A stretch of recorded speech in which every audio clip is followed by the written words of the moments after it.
બને છે ફૂલ પેલા ચણા આવે છે બનાવવા એટલા બધું ના એ બનાવીને કાલે તો બહુ ભાવિકો ઓછા હતા ને એટલે જલ્દી બધું નહીં છે થઈ ગયો તો જલ્દી થઈ ગયો. એટલે ફૂલ આપ્યું ને હા ફૂલ.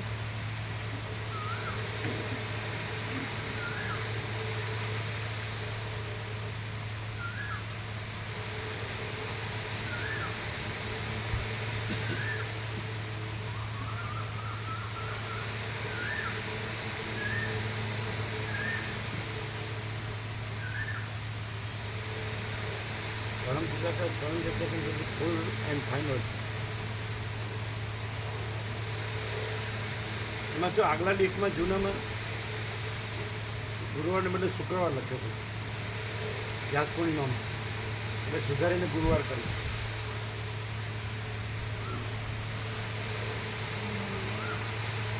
અને સાઈડમાં દર્શન યાત્રાનું પણ લખ્યું સાઈડમાં. સાઈડમાં દર્શન યાત્રાનું પણ લખ્યું.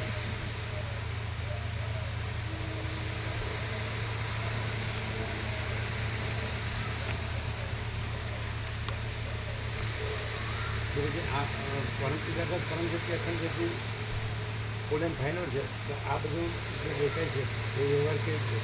ફૂલ એન્ડ ફાઇનલ પરમ ચિદાકાશ પરમ જ્યોતિ અખંડ જ્યોતિ. આ બધું આમ દેખાય છે આકાશથી પૃથ્વીને બધું અખિલ સચરાચરને બધું આ મહાસાગરમાં મોજાની જેમ બધું દેખાય છે, તો એ શું છે? પરમ ચિદાકાશ પરમ જ્યોતિ અખંડ જ્યોતિ.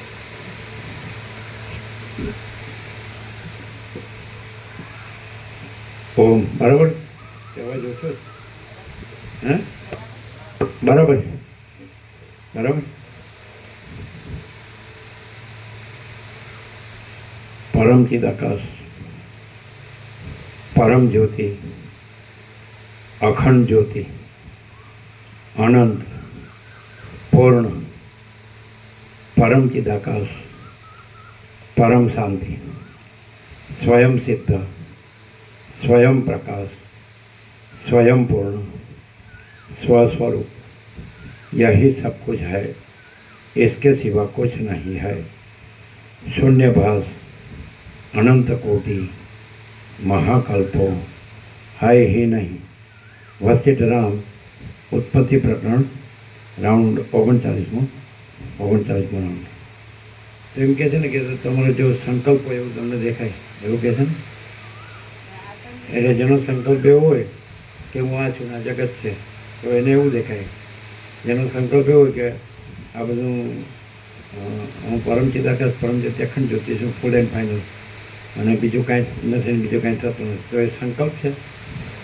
તો એ સંકલ્પ નથી, રિયાલિટી છે અને એ જ છે. યહી સબ કુછ છે, इसके सिवा कुछ नहीं. એવું અમને તે પણ આપો, અમને તે પણ આપો. ધનજી પ્રભુ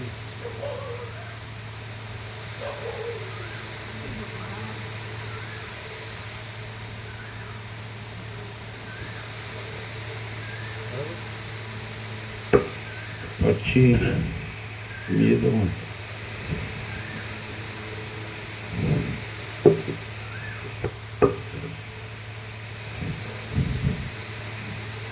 ચાલો એટલે આ સંકલ્પ નથી પણ ટ્રુથ છે, પૂર્ણ બ્રહ્મ ટ્રુથ એબ્સોલ્યુટ. એ પણ ગણજો આ સુધારેલું છે. આગળના લેખમાં વ્યાસ પૂર્ણિમા ભૂલથી શુક્રવાર લખેલો, એકચ્યુઅલી ગુરુવાર છે આપણા અષાઢ સુદ પૂનમ.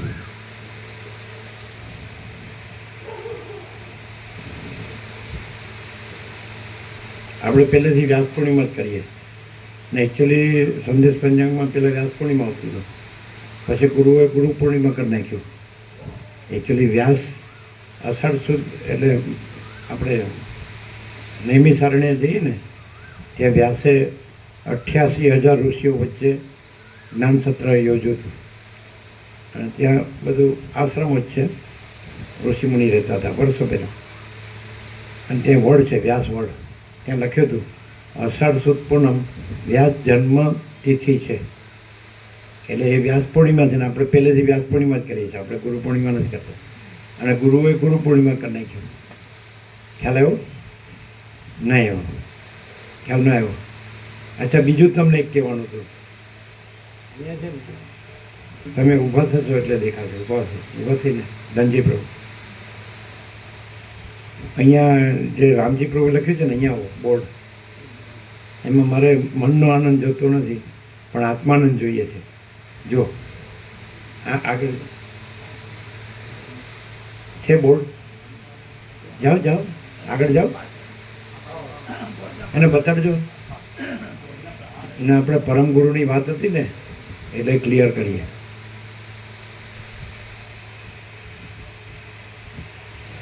વાંચ્યું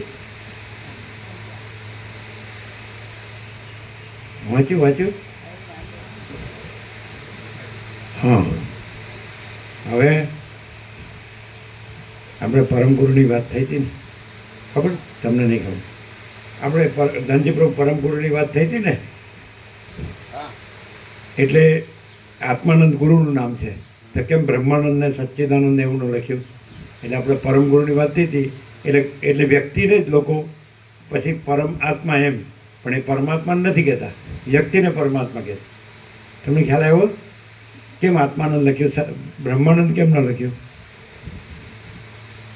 એમ એટલે યોગી કથામૃતમાં એવું જ છે. પરમ શિવાનંદ લાયરીમાં કહે છે કે આપણા પરમ ગુરુ એમ બાબાજીને, તો એ પરમાત્મા નથી કહેતા.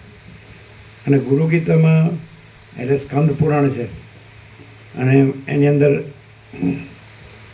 182 શ્લોક છે ગુરુ તત્વ ઉપર. એટલે પાર્વતીએ શંકરને પૂછ્યું, સદાશિવને, કે મને ગુરુ તત્વ કયો? તો એમ કીધું કે સૌથી મોટું ગુરુ એટલે મોટું ને લઘુ એટલે નાનું.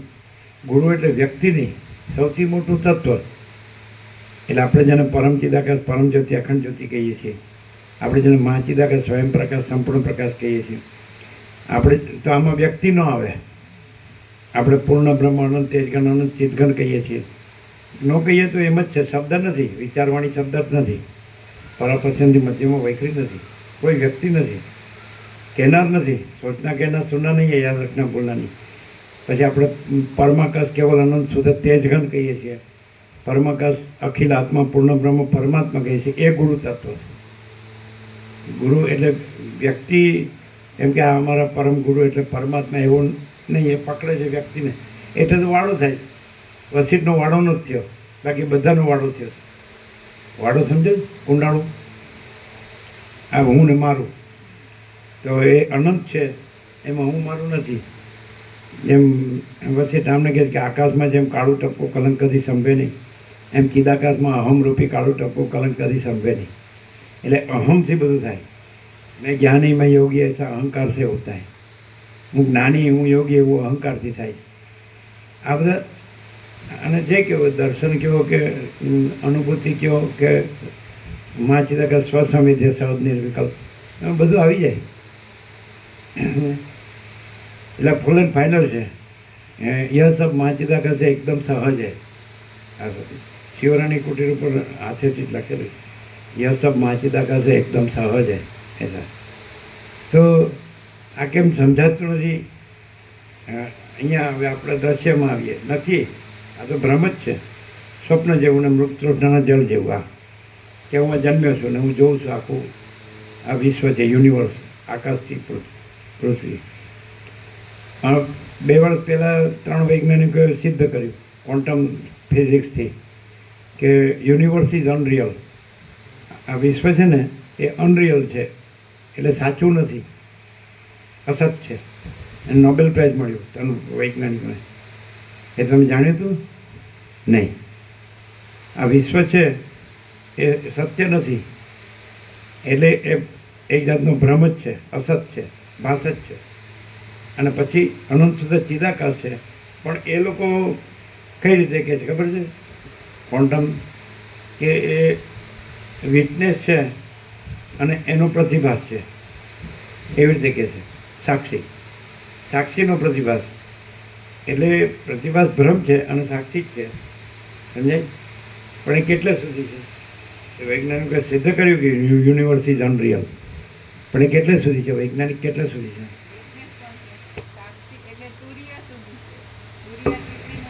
આપણે એ તુર્ય તો ઓળખ્યું ને. હા, હવે તુર્ય અને તુર્યાતીતમાં શું ડિફરન્સ? તુર્યાતીત એટલે ઓરિજિનલ રિયલ ટ્રુથ, જેમાં બીજું કંઈ નથી, આખું સ્વયં પ્રકાશ પોતે છે. અને તુર્ય છે એ સાક્ષ્ય સાપેક્ષ તુર્ય કહેવામાં આવે છે, એટલે સાક્ષીપણું નથી એવું તુર્યાતીત ક્લિયર. જે તુર્ય છે તો સાક્ષ્ય ન હોવાથી એ જ તુર્યાતીત છે.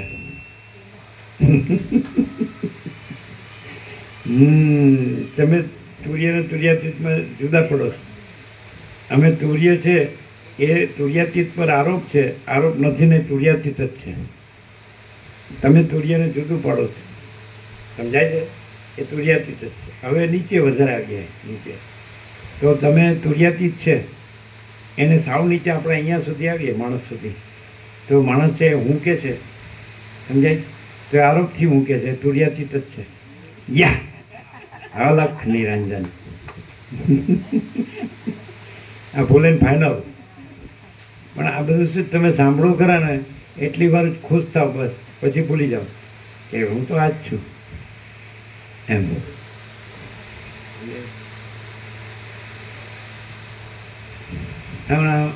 અમને 17 આપો, 17 એટલે એમના સર્કલમાં આપી શકે.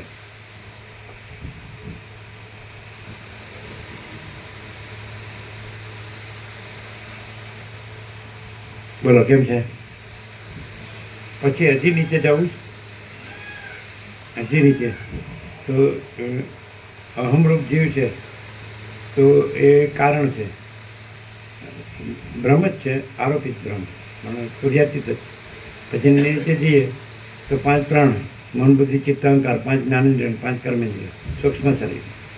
અને પછી નીચે જઈએ તો પંચભૂતનો દેહ, સપ્ત ધાતુ, રસ, રક્ત, માંસ, મેદ, અસ્થિ, મજ્જા, શુક્ર અને આકાશ હોય તે જળ, પૃથ્વી, આ સ્થૂળ દેહ. બરાબર? તો આ કારણ સૂક્ષ્મ સ્થૂળ દેહ છે એ આરોપિત છે ને તુર્યાતીત જ છે.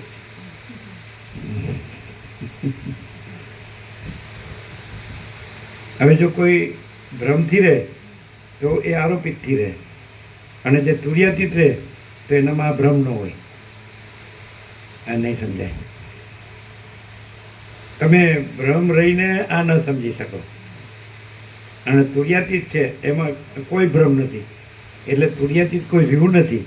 તુર્યાતીત જ તુર્યાતીત છે અને કોઈ ભ્રમ છે જ નહીં, અને કોઈ ભ્રમ તુર્યાતીત નથી. એટલે તમે એ તુર્યાતીત પર હુંનો આરોપ કરી, હું પણ આરોપ છે, અને આરોપ કરી એને આ જે આરોપ છે એને પોતા સાથે જોડો તો એ હું છે ભ્રમ છે પહેલા નંબરનો.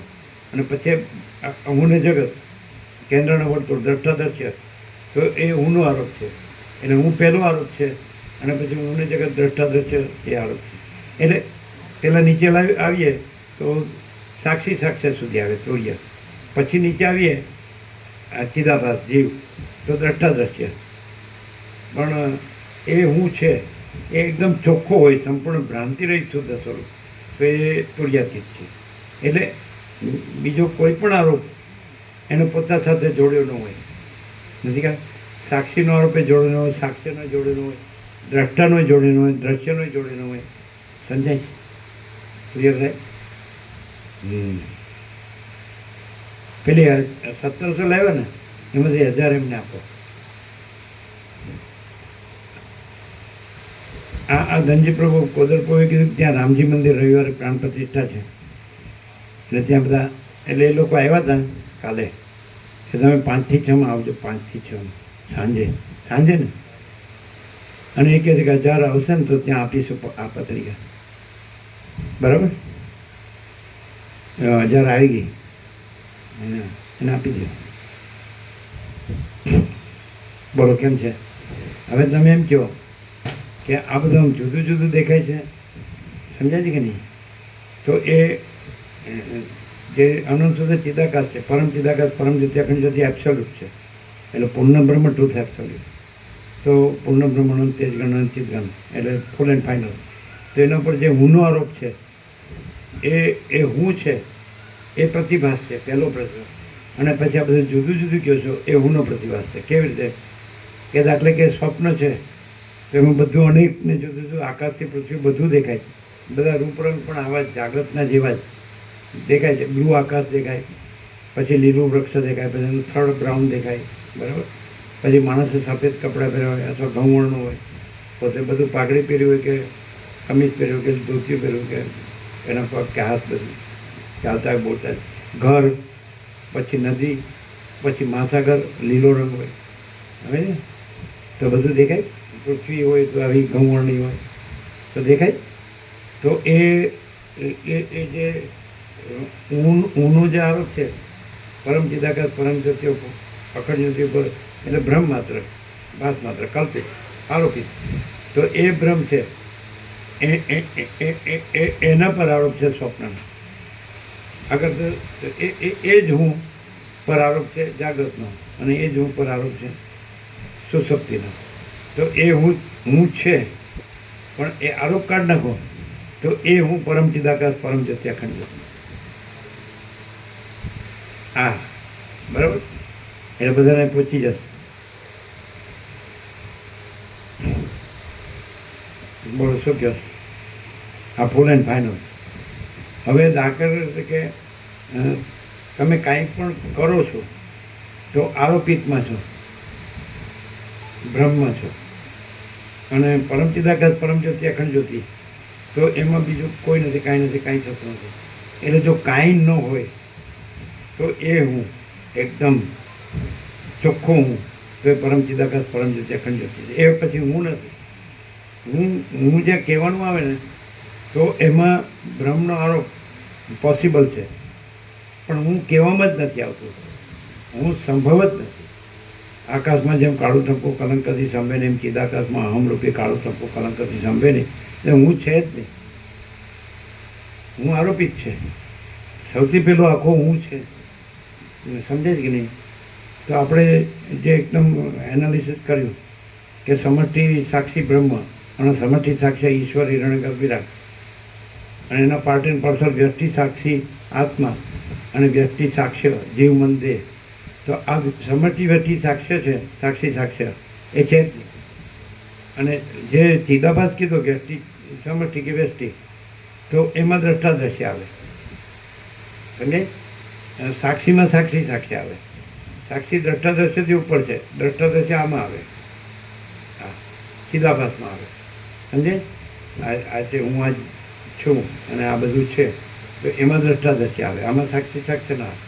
એટલે આનાથી ઉપર હોય આત્મ સાક્ષાત્કાર થાય તો પોતે અનંત સુધી ચિદાકાશ છે, અને પોતે આ જીવ જગત નથી. આખું સમષ્ટિ જ લઈ જવાનું ટોટાલિટીમાં, સમજે? यह सारा टोटालिटी में अनंत संपूर्णता में परम चिदाकाश परम ज्योति अखंड ज्योति, यह सारा टोटालिटी में अनंत संपूर्णता में समष्टि साक्षी साक्ष्य व्यष्टि साक्षी साक्ष्य समष्टि व्यष्टि द्रष्टा दृश्य है જ નહીં. શૂન્યવાસ અનંત કોટી મહાકલ્પો है ही નહીં. અવિદ્યાવાસના ચિત્તમ જગત છે જ નહીં. એટલે હું પોતે અનંત પૂર્ણ પરબ્રહ્મ છું, સ્વપ્રકાશ, સ્વયં સિદ્ધ, સ્વયં પ્રકાશ, સ્વયં પૂર્ણ, સ્વસ્વરૂપ. એ ફૂલ એન્ડ ફાઇનલ. બોલો કેમ છે? હવે આ સાંભળ્યું અને બુદ્ધિથી સાંભળ્યું અને જાણ્યું. હવે પણ એટલે એમ ન કહેવાય કે હું પરમ ચિદાકાશ પરમ જ્યોતિ અખંડ જ્યોતિ. તમે કયા સ્ટેજ ઉપર, સ્ટેટ ઓફ કોન્શિયસનેસ, તો હું આ છું અને મેં આ સાંભળીને જાણ્યું. પણ તમે હું આ છું થી રહ્યા હોય તો એ સાંભળીને જાણ્યું નથી, અને એમાં હું આ નથી કોઈનું, સમષ્ટિ વ્યષ્ટિ સાક્ષી સાક્ષર દ્રષ્ટા દ્રશ્ય, તો એ પરમ ચિદાકાશ પરમ જ્યોતિ અખંડ જ્યોતિ છે. તે માણસ સામાન્ય માણસ દેખાતો હોય તો પણ એ પરમ ચિદાકાશ પરમ જ્યોતિ અખંડ જ્યોતિ છે, સામાન્ય માણસ. હવે સામાન્ય માણસ દ્રષ્ટિ છે જેની કોઈ આ ભ્રમ બન્યો છે કે હું આ જન્મ્યો છું અને મને આ માણસ દેખાય છે, અને એ પરમ ચિદાકાશ પરમ જ્યોતિ અખંડ જ્યોતિ છે, અને એ સામાન્ય માણસ દેખાય છે પણ એ નથી, એ ભ્રમ છે. એ ત્યાંય એ ભ્રમ નથી, અને મને દેખાય છે એ ભ્રમ પણ એ મારો ભ્રમ છે, મારી દ્રષ્ટિનો ભ્રમ છે, એ નથી. તો પછી એ તો ઓળખાય જ નહીં, કારણ કે જે ભ્રમથી રહ્યો હોય તો એને તો ભ્રમ જ દેખાય. જ્યારે કે સ્વપ્ન પુરુષ રહ્યો હોય અને એમાં વસિષ્ઠ સ્વપ્ન રૂપે આવે તો વસિષ્ઠ તો પરમ ચિદાકાશ પરમ જ્યોતિ અખંડ જ્યોતિ છે, અને એ વસિષ્ઠ નથી, તો પછી એ તો એને તો વસિષ્ઠ જ દેખાય. અને એમ કીધું છે નિર્વાણમાં કે જે સ્વપ્ન પુરુષો છે એ મને સ્વપ્નરૂપ પુરુષ રૂપ જોઈએ, એ જે મને કાંઈ ફેર પડતો નથી, એમ પણ બધી ક્લેરિટી છે એકદમ. એકદમ એબ્સોલ્યુટ. તો ભાઈ એ કરે હું અને પછી અંદર આવે છે કે એને ઓળખીને તત્વતા જેવું તો ઓળખી પહેલાં એના લક્ષણો છે અને એનાથી પછી એનો લાભ લેવો જોઈએ એમ. પાછી એમાં પાછું ન પડવું જોઈએ આવું બધું કીધું. તો પછી પણ ઓળખવું કેવી છે? પોતાની તો સ્વપ્ન પુરુષ દ્રષ્ટિ છે કે હું આ સ્વપ્ન પુરુષ છું અને બધા સ્વપ્ન પુરુષો છે અને આ સ્વપ્ન જગત છે. તો વસિષ્ઠ છે એ પણ એક સ્વપ્ન પુરુષ છે, અંદર આવ્યું જ છે કે બધા સ્વપ્ન પુરુષો મને સ્વપ્ન પુરુષ રૂપે જોઈએ એટલે મને કાંઈ ફેર પડતો નથી. એટલે હું પરમ ચિદાકાશ પરમ ચિદાખંડ જ્યોતિ છું, હું આ વસિષ્ઠ નથી, આ સ્વપ્ન નથી, આ સ્વપ્ન પુરુષે નથી નહીં, આ બધાય અને બધાની સ્વપ્ન સૃષ્ટિ નથી, સમષ્ટિ વ્યષ્ટિ, કોઈ સાક્ષી સાક્ષી નથી, સ્વપ્ન બધી દ્રષ્ટાદર્શી. તો એ તો મુશ્કેલ છે. સ્વપ્ન ભ્રમ રહ્યો. ગીતામાં કૃષ્ણે કીધું યા નિશા સર્વભૂતાનામ તસ્યામ જાગૃતિ સંયમી યસ્યામ જાગૃતિ ભૂતાની સા નિશા પશ્યતમને. તો જે અજ્ઞાનનો ભ્રમ છે આ બધું આ સૃષ્ટિનો ભ્રમ છે આકાશથી પૃથ્વી, તો એમાં જે જીવનો ભ્રમ છે એના દ્રષ્ટાદર્શનો કે સાક્ષી સાક્ષી એ ભ્રમ છે તો એને તો ભ્રમ જ દેખાય. એને જે પરમ ચિદાકાશ પરમ જ્યોતિ અખંડ જ્યોતિ ના દેખાય. યા નિશા સર્વભૂતાના સત્યામ જાગૃતિ છે એટલે જે પરમ ચિદાકાશ પરમ જ્યોતિ અખંડ જ્યોતિ રૂપ છે તો એ રૂપ જ છે. એ ભ્રમવાળાનું ભલે ભ્રમ દેખાય કે આ માણસ છે પણ એ માણસ નથી ને એ જ છે. પણ પછી એને યસ્યામ જાગૃતિ ભૂતાની સા નિશા પશ્યતો મને. તો જેને સૃષ્ટિનો ભ્રમ છે કે હું આ જીવ છું ને સૃષ્ટિનો, તો એ જે પરમ ચિદાકાશ પરમ જ્યોતિ અખંડ જ્યોતિ એનામાં સૃષ્ટિનો ભ્રમ નથી કે હું આ છું ને આ સૃષ્ટિ. એવું કીધું ને ગીતામાં ત્યાં નિશા સર્વભૂતાનમ તસ્યામ જાગૃતિ. જે સર્વભૂતો એટલે અજ્ઞાન જે ભ્રમ છે બધો સૃષ્ટિનો ભ્રમ સંસારનો ભ્રમ જે કાંઈ કહેતા વિશ્વ કહેતા જગત કહેતા ભ્રમ સમજાય. તો એમ યા નિશા સર્વભૂતાનામ તસ્યામ જાગૃતિ સંયમ. જેમને પરમ ચિદાકાશ પરમ જ્યોતિ અખંડ જ્યોતિનું દર્શન નથી, અનુભૂતિ થાય એ સ્વસમિતિ સહજ નિરંતર એ નથી.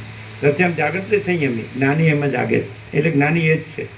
પછી એ પરમ ચિદાકાશ અને જ્ઞાની એવું દ્વૈત એમાં નથી. આમાં એમ કે તત્વતા જીવમુક્તને સદા અખંડ જ્યોતિનું દર્શન થાય છે, સદા પરમ જ્યોતિ એટલે એમાં દ્રષ્ટા દર્શન દ્રશ્ય નથી. એ પોતે જ પરમ જ્યોતિ અખંડ જ્યોતિ છે ને પોતે જ પરમ જ્યોતિ છે. એટલે નિરૂપણ છે એ રીતે અર્થ ન કરાય. પ્રકાશનો અર્થ કરો તો આખો બધો પ્રકાશ એક જ છે અને સમાન રૂપે એક જ છે, મા સામાન્ય મા તત્વ.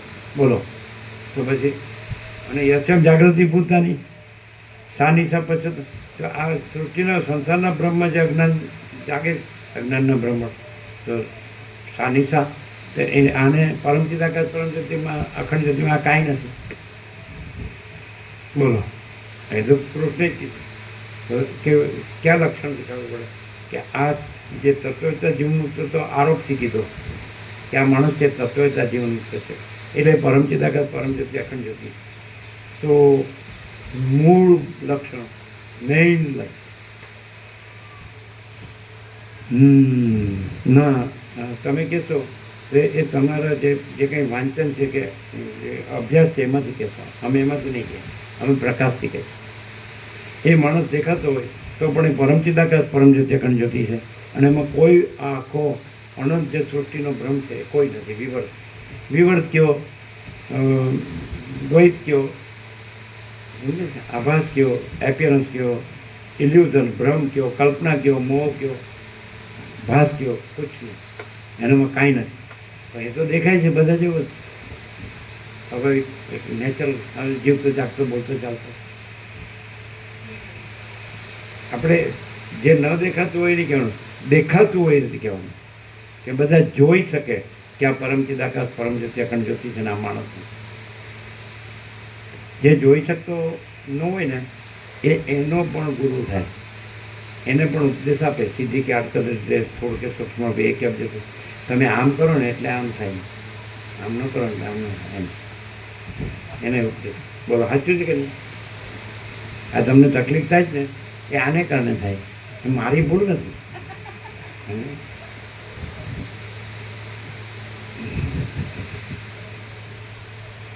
એ બધું સમજે નહીં. હા ગમે એટલું આપણું ફોડ પાડીને કહીને ફોડ એટલે શું? અને સ્પોટ એટલે શું? એટલે આખો ઉઘાડ, કંઈ છુપાવ્યા વિનાનું. હે? આખો ઉઘાડ, કંઈ છુપાવ્યા વિનાનું. તો આપણે આપણી સામે પરમ ચિદાકાશ પરમ જ્યોતિ અખંડ જ્યોતિ જે બ્રહ્મ માત્ર માણસ રૂપે આવી જાય તો આ પરમ ચિદાકાશ પરમ જ્યોતિ અખંડ જ્યોતિ છે. તો આંધળો હોય નહીં દેખાય એવું શું?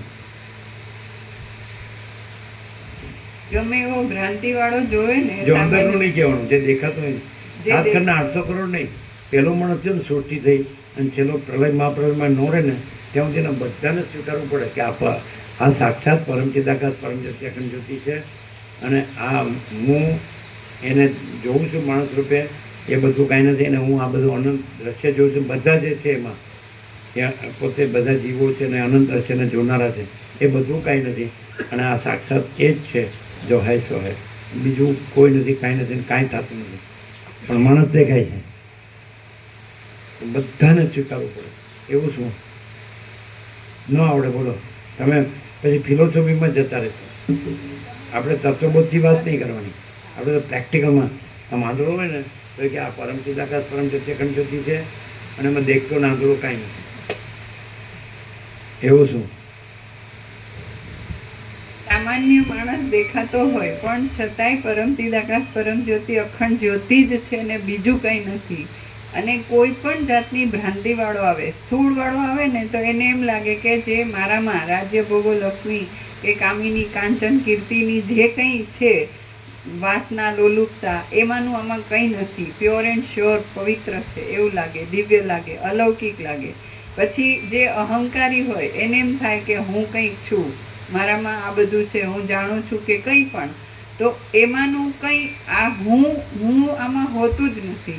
આખું અનંત જે છે એ જ પ્રકાશતું હોય. એમાં ક્યાંય સીમિતતા, પરિચ્છિન્નતા, સાપેક્ષતા નથી હોતી. વર્તન વ્યવહાર કંઈ પણ જોવે, સામાન્ય માણસ તરીકે જોવે તોય ક્યાંય એમાં. અને પછી એને સાંભળે કે એનું અનુસંધાન કરે કે એમના વચનામૃત કે કંઈ પણ વાંચે કરે, જ્યાંથી પણ કોઈ પણ રીતે અનુસંધાન, ઇવન ગાળો દેવા માટે થઈને મને વિવેક કર્યો ને હું એની સામો થવું એમ કરીને એનો વિરોધ કરવા માટે કરે ને તોય એને એમાંથી શું મળે? અનંત અખંડ અભેદ, ભેદ વિનાનો આખો અને કંઈ પણ ખંડ કર્યા વિનાનો પ્રકાશ મળે. અને જે શુદ્ધાત્મા છે, ચોખ્ખો છે, જેને સંસારમાં કોઈ ભ્રાંતિ રાખ્યા વિના એનો વ્યવહારને પરમાર્થ માટેનો જે પુરુષાર્થ છે એવો જે છે શ્યોર, પ્યોર એન્ડ શ્યોર, એને એમ દેખાય કે આમાં કોઈ પણ જાતનું વ્યષ્ટિ, સમષ્ટિ, સાક્ષી, સાક્ષ્યનું નથી અને આખો ચોખ્ખો પ્રકાશ પોતે પ્રકાશે છે.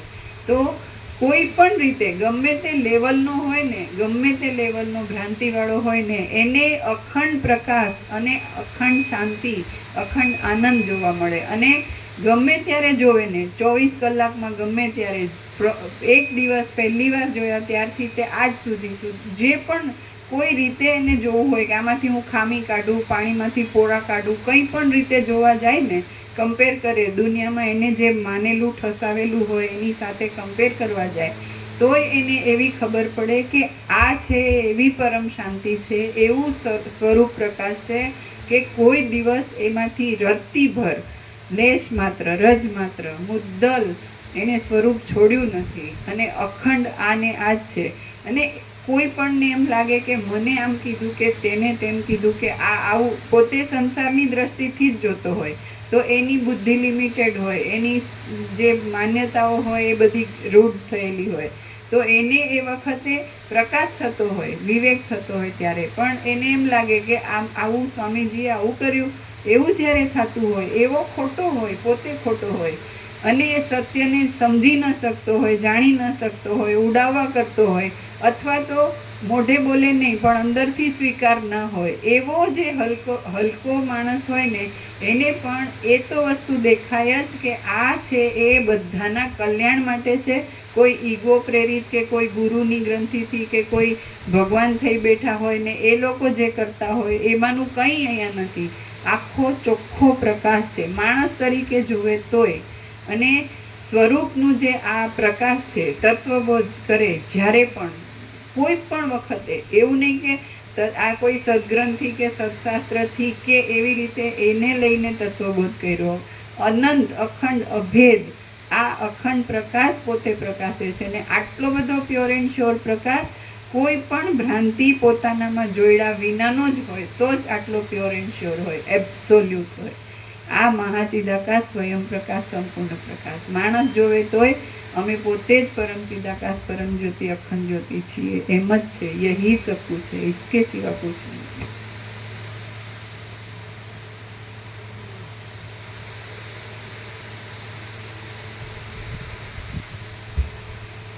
આદ્ય પરબ્રહ્મ સદગુરુ દેવ કી જય. ઓમ શ્રી પરમાત્મને નમઃ. સદગ્રંથોમાં શિરોમણી શ્રી યોગ વાસિષ્ઠ મહારામાયણ ઉત્પત્તિ પ્રકરણ પાના નંબર 179 179. સર્ગ 26મો. લીલાને પોતાના ઘરમાં સ્વજનોનું દર્શન થયું. આ 26મા સર્ગમાં પોતાના ઘરમાં સ્વજનોનું દર્શન થયા પછી તથા તેઓનો વિલાપ સાંભળ્યા પછી ત્યાં જ ઊભેલી લીલા ઉપર સરસ્વતીએ અનુગ્રહ કર્યો એ કથા કહેવાશે અને જગતનું તત્વ પણ કહેવાશે.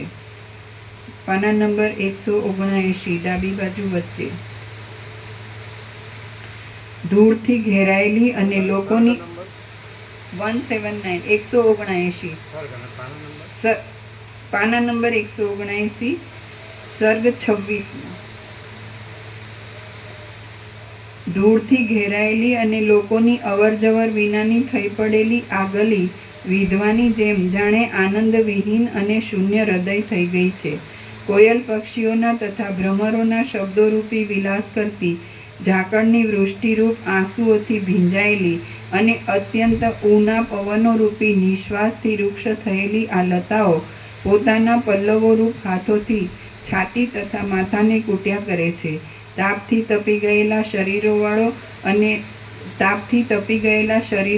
આ ઝરણાઓ શોકને લીધે પોતાના શરીરોના સેંકડો ટુકડા કરી નાખવા માટે મોટા ખાડાઓની છીપરો ઉપર શરીરોને પડતા મૂકે છે.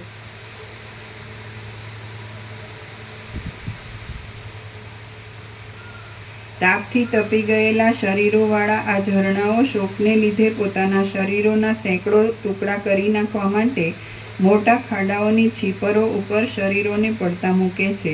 આ અમારા ઘરોનો સરસામાન વિખાઈ ગયો છે, તેની લક્ષ્મી ઉડી ગઈ છે, સર્વ સ્થળે સુનકાર વર્ત્યો છે અને સર્વત્ર ઘાટા અંધારા વ્યાપ્યા છે. એવા આ અમારા ઘરો અવશ્ય અરણ્યરૂપ થઈ ગયા છે. ભ્રમરોના શબ્દોથી વિલાપ કરતી આ ફૂલવાડીઓમાંથી અમને અપ્રિય લાગતો સુગંધ નામનો દુર્ગંધ નીકળ્યા કરે છે. આ ચૈત્ર માસના વૃક્ષોનો વિલાસ આપનારી લતાઓ પણ પોતાના ગુચ્છોરૂપી નેત્રોને સંકોચી લે છે. દિવસે દિવસે રસ રહિત તથા દુર્બળ થાય છે, તૂટી પડે છે. જવામાં ઉતાવળી થયેલી, ઘણો કલકલાટ કરતી અને ધરતી પર લોટતી જતી આ નદીઓ શોકને લીધે પોતાના શરીરોને સમુદ્રમાં નાખવા સજ્જ થયેલી છે.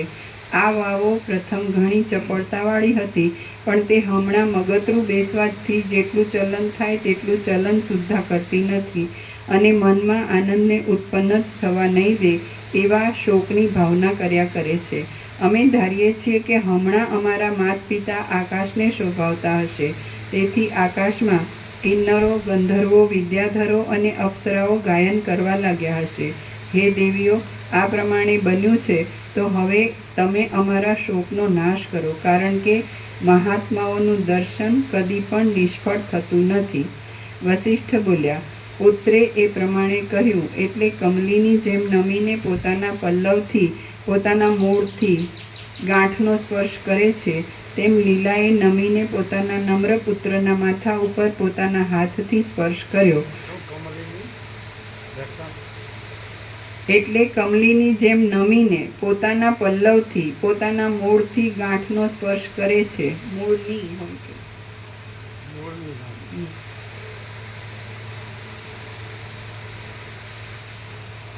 એટલે કમલીની જેમ નમીને પોતાના પલ્લવથી પોતાના મૂળની ગાંઠનો સ્પર્શ કરે છે, તેમ લીલાએ નમીને પોતાના નમ્ર પુત્રના માથા ઉપર પોતાના હાથથી સ્પર્શ કર્યો.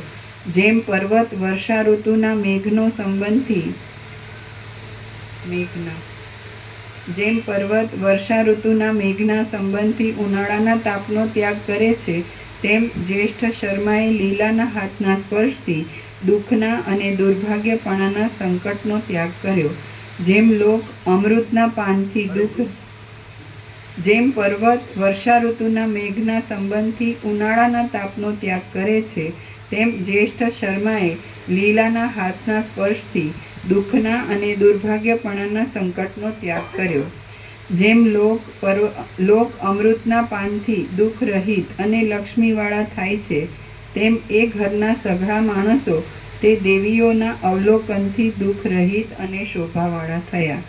રામ બોલ્યા, એ લીલાએ પોતાના પુત્ર જ્યેષ્ઠ શર્માને દેવી રૂપે દર્શન દીધું, પણ શા માટે જનની રૂપે દર્શન ન દીધું? પ્રથમ મારા આ સંશયને મટાડો.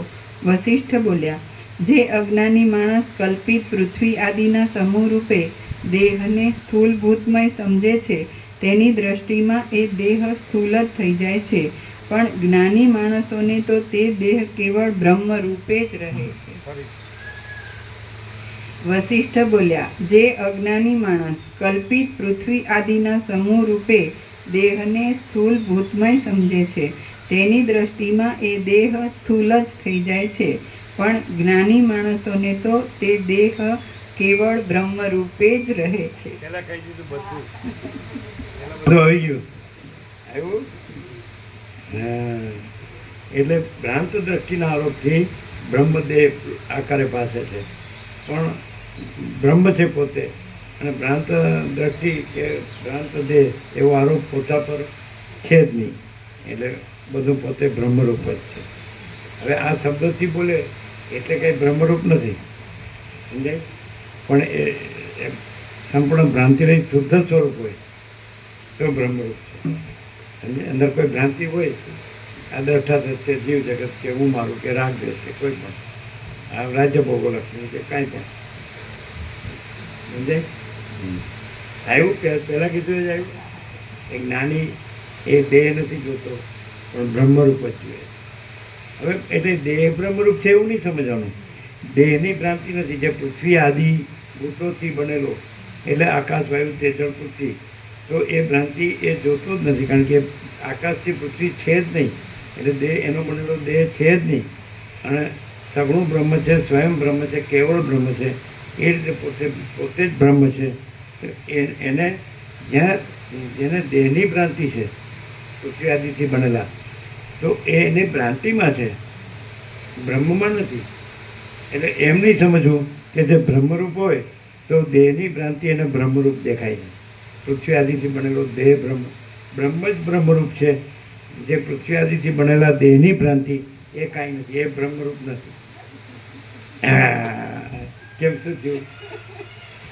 અત્યાર સુધી જેટલો તત્વબોધ ક્યાંય પણ દુનિયામાં થયો હશે, તો એ દેહની ભ્રાંતિ આ જ બ્રહ્મરૂપ છે. સામાન્ય રીતે બધા એ જ દિશામાં દોડે છે અને એમાં બધાને પલોટે છે, પલટાવે છે, અને એમાં ને એમાં કુંડાળામાંથી બહાર નીકળવા દેતા નથી.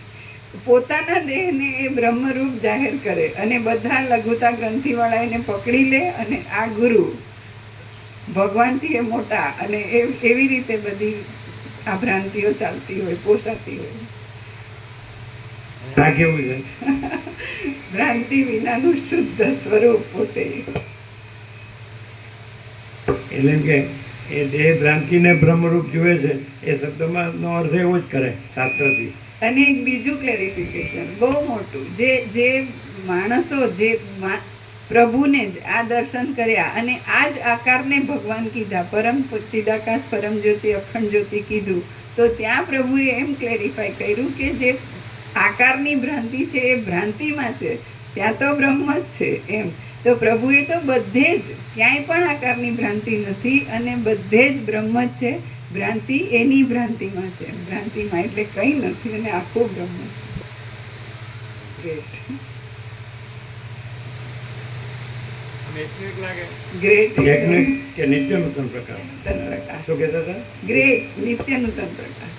Great great great GREAT. God is great. God is great. Great જ ને. એમ સદ્દામ હુસેન બોલ્યો હતો. ફાંસી ચડાવતી વખતે ગોડ ઇઝ ગ્રેટ. બરાબર. તો પછી એ તો જ્ઞાને નહીં છે. સદ્દામ હુસેન બોલ્યો ફાંસી ચડાવ્યો એટલે કે ગોડ ઇઝ ગ્રેટ, એવું સાંભળ્યું છે? એવું નતું? કોને સાંભળ્યું ને? એવું આવ્યું હતું. હા, છાપામાં હોય તો જ મનાય.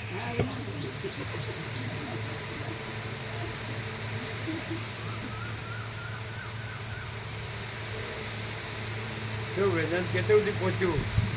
પ્રભુ વેદાંત બ્રહ્મજ્ઞાન કેટલે સુધી પહોંચ્યું તમારું ગુરુ વિના જ્ઞાન?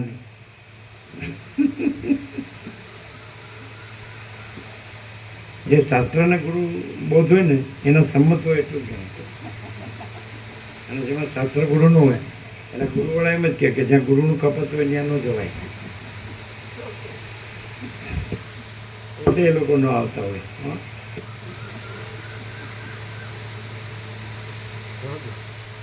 ગુરુ છે જ નહીં, શાસ્ત્ર છે જ નહીં, એટલે એને કાપવા પણ છે જ નહીં. અને પરમચિદાકાશ પરમજ્યોતિ અખંડ જ્યોતિ અકાટ્ય છે. સમજે? અને શાસ્ત્ર ગુરુની દલીલો અહમ બ્રહ્માસ્મિ એટલે હું આ બ્રહ્મ છું એ પણ અકાટ્ય છે.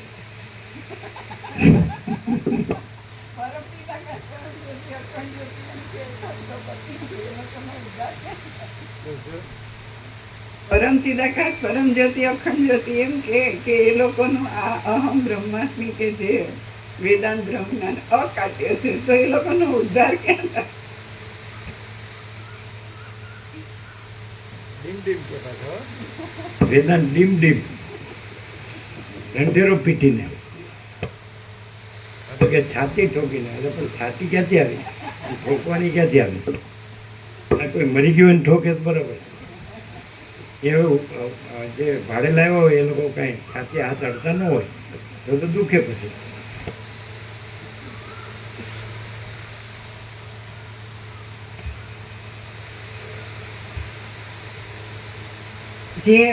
વશિષ્ઠ બોલ્યા, જે અજ્ઞાની માણસ કલ્પિત પૃથ્વી આદિના સમૂહ રૂપે દેહને સ્થૂલ ભૂતમય સમજે છે તેની દ્રષ્ટિમાં એ દેહ સ્થૂલ જ થઈ જાય છે, પણ જ્ઞાની માણસોને તો તે દેહ કેવળ બ્રહ્મ રૂપે જ રહે છે. દેહ નહીં, એ દેહ નહીં, બ્રહ્મ જ બ્રહ્મ. ત્યાં દેહની ભ્રાંતિ નથી અને ત્યાં જે પોતે બ્રહ્મ છે એ જ છે, આખું એક જ અનંત પૂર્ણ.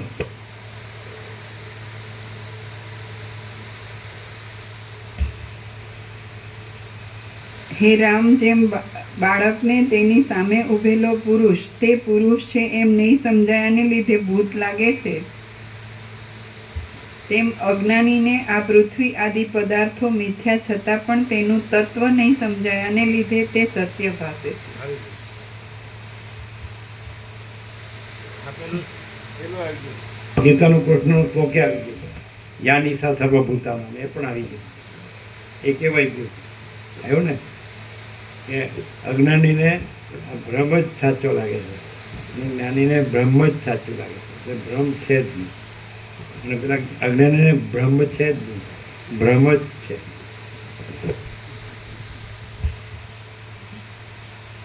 હે રામ, જેમ બાળકને તેની સામે ઉભેલો પુરુષ તે પુરુષ છે એમ નહીં સમજાયાને લીધે ભૂત લાગે છે, તેમ અજ્ઞાનીને આ પૃથ્વી આદિ પદાર્થો મિથ્યા છતાં પણ તેનું તત્વ નહીં સમજાયાને લીધે તે સત્ય ભાસે છે.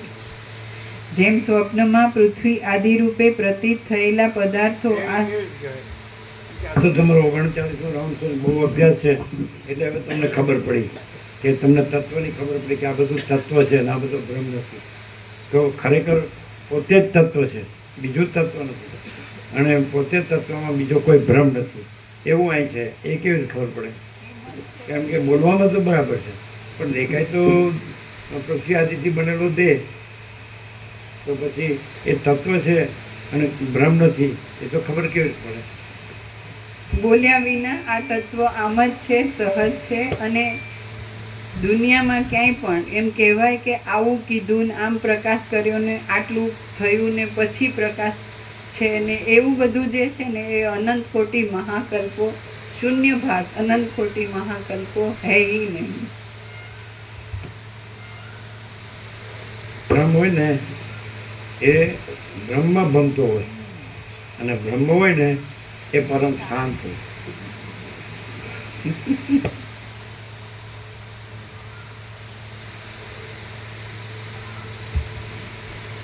જેમ સ્વપ્નમાં પૃથ્વી આદિ રૂપે પ્રતીત થયેલા પદાર્થો આ સ્વપ્ન છે એમ જણાયાથી ક્ષણ માત્રમાં પૃથ્વી આદિ રૂપથી રહિત થઈ જાય છે, તેમ જાગ્રતમાં પણ પ્રતીત થતા પદાર્થોમાં તેનું તત્વ જણાયાથી ક્ષણ માત્રમાં બ્રહ્મરૂપ થઈ જાય છે. પિત્ત આદિ ધાતુઓના ક્ષોભને લીધે માથું ફરી ગયું હોય તેવા મનુષ્યો સ્ફટિકમણીની ભાતને અવકાશરૂપ સમજે છે તો તેને અવકાશ રૂપે જ અનુભવમાં આવે છે, એટલે તેઓ તે માર્ગે જવાનો ઉદ્યોગ કરે છે. તે જ પ્રમાણે પૃથ્વી આદિ પદાર્થો બ્રહ્મરૂપ સમજવામાં આવે તો તેઓ બ્રહ્મરૂપે જ અનુભવમાં આવે છે. જેમ સ્વપ્નમાં નગર શૂન્યરૂપ સમજવામાં આવે છે અને સમભૂમિ ખાડારૂપ સમજવામાં આવે છે, તેમ અજ્ઞાન દશામાં બ્રહ્મ પૃથ્વી આદિરૂપ સમજવામાં આવે છે. જેમ સ્વપ્નમાં પ્રતીત થયેલી ખોટી સ્ત્રી પણ પગ ચાંપવા આદિ કામ કરે છે, તેમ અજ્ઞાન દશામાં પ્રતીત થયેલું આ ખોટું જગત પણ ક્રિયાઓ કરે છે. બ્રહ્મને પૃથ્વી આદિરૂપ સમજીએ તો તે ક્ષણ માત્રમાં પૃથ્વી આદિરૂપ થઈ જાય છે. કૌંસમાં પરમ ચૈતન્ય આપણા સમજવા પ્રમાણે વિવર પામે છે એવો તેનો સ્વભાવ જ છે. કૌંસ પૂરો. જેમ મૂર્છામાં પરલોક નહીં છતાં પણ કેટલાકને પ્રત્યક્ષ અનુભવમાં આવે છે, તેમ અજ્ઞાન દશામાં જગત નહીં છતાં પણ તે પ્રત્યક્ષ અનુભવમાં આવે છે. જેમ બાળક આકાશને જ પિશાચરૂપ સમજે છે, તેમ અજ્ઞાની બ્રહ્મને જ જગતરૂપ સમજે છે. જેમ મરવા પડેલો માણસ આકાશમાં વનને દેખે છે, તેમ ફરીથી ખ્યાલ આવ્યો? અજ્ઞાની જગતને બ્રહ્મરૂપ સમજે છે. એના વેદાંતિ બ્રહ્મજ્ઞાનીઓ છે ને, એમ કે હું આ જીવ બ્રહ્મ છું, આ જગત બ્રહ્મ છે, એટલે ખરેખર વેદાંતિ બ્રહ્મજ્ઞાની છે, અજ્ઞાની છે. ફરીથી ઉપરથી જેમ મૂર્છામાં પરલોક નહીં છતાં પણ કેટલાકને પ્રત્યક્ષ અનુભવમાં આવે છે, તેમ અજ્ઞાન દશામાં જગત નહીં છતાં પણ તે પ્રત્યક્ષ અનુભવમાં આવે છે. જેમ બાળક આકાશને જ પિશાચરૂપ સમજે છે, તેમ અજ્ઞાની બ્રહ્મને જ જગતરૂપ સમજે છે. જેમ મરવા પડેલો માણસ આકાશમાં વનને દેખે છે, તેમ અજ્ઞાની બ્રહ્મમાં જગતને દેખે છે.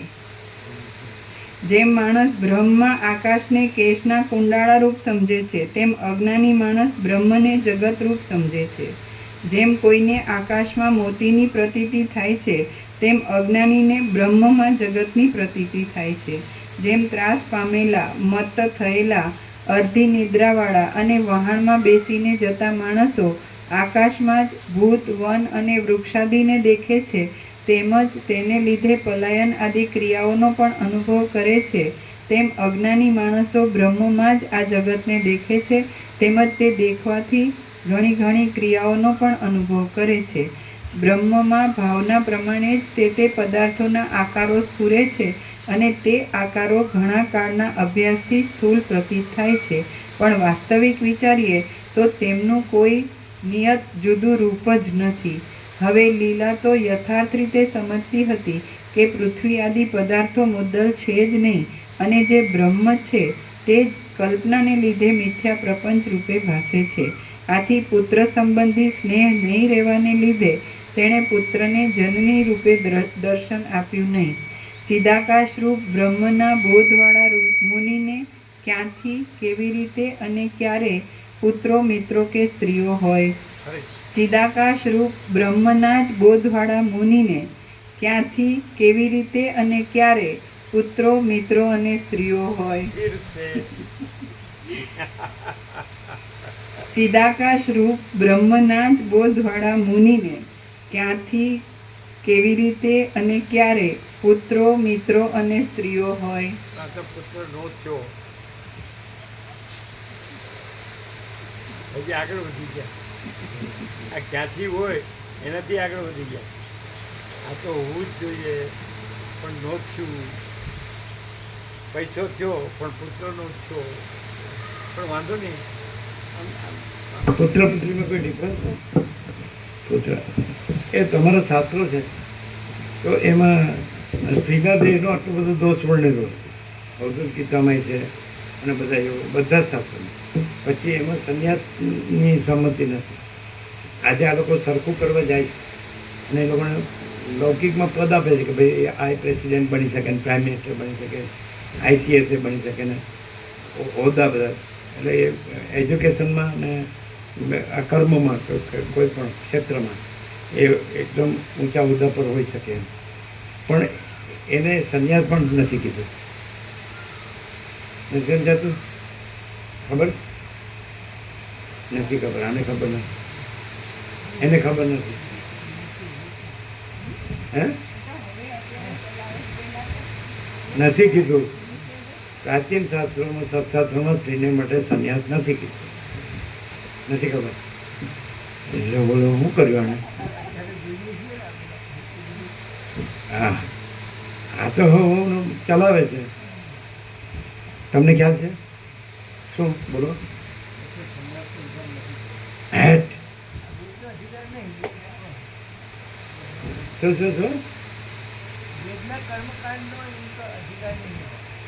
અધિકાર તો ભાઈ સંન્યાસ તો ક્યાંથી હોય? અને એટલું જ નહીં, કોઈ દેવ થઈ ગયું હોય ને એને પુત્ર ન હોય તો એની પુત્રી અગ્નિદાહ દે તો એમ કે એની સદગતિ નહીં થાય એમ. એટલે એના બીજા જે ભત્રીજો કે જે કોઈ હોય એ લોકો અગ્નિદાહ. હમણાં બધા મોડર્ન થઈને એલાવ કરે છે પણ વિધિમાં એટલે નિષેધ છે. મોડર્ન અચ્છા. તો પછી સ્ત્રી દેહની નિંદા. હવે એકચ્યુઅલી એમાં પણ હકીકત છે કંઈ. એ લોકો મૂર્ખા તો નહોતા, તત્વવેત્તાઓ હતા, જીવન મુક્તો હતા. એમણે એ પરમનો સાક્ષાત્કાર કરીને પરમ રહ્યા હતા. સમજે? આમ પરમ ચિદાકાશ સ્ટેજમાં તે જ્યોતિમાં જ્યોતિ રહ્યા હતા. તો એ લોકોએ આવું નિરૂપણ કર્યું. સમજાય? તો એ પાછા એ બધાએ એક સંમતિ, એ બાબતમાં એક જ સંમતિ. તો એ દેહનો જેટલી નિંદા કરી છે તો એ હકીકત નથી છે. તો એ મુખ્ય ક્યાં ક્યાં લક્ષણો? આમાં 3 વાત સ્ટેપ છે. અમે હા સાચું જ કહીએ તો 3 સ્ટેપ છે કે પહેલું એક તો પ્રભુએ જે પ્રકાશ કર્યો એમાં શું છે એ છેલ્લે, કેમ કે એ ફાઇનલ છે.